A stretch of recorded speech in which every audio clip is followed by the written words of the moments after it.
તો બેઠકો થઈ રહી છે।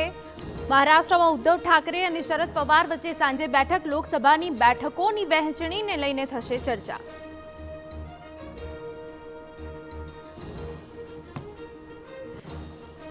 બનાસકાંઠામાં ગેનીબેન ઠાકોરે ચૂંટણી પંચમાં ડિપોઝિટ ભરવા ઉઘરાવ્યો લોકો પાસે ફાળો, જાહેર કર્યો QR કોડ।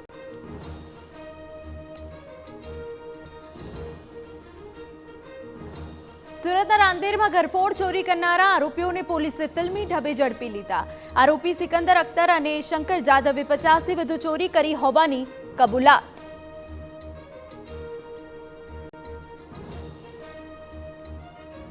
અરબ સાગરમાં પ્રેમ સાગર બોટની જળ સમાધિ, ભારતીય કોસ્ટગાર્ડે 5 ક્રૂ મેમ્બર્સ અને માછીમારનું રેસ્ક્યુ કર્યું।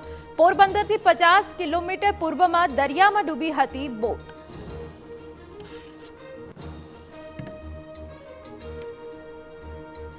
રાજ્યભરમાં ઠેર ઠેર ધૂળેટીની ઉજવણી, ડાકોર મંદિરમાં ધૂળેટી પર ઉમટ્યા ભક્તો।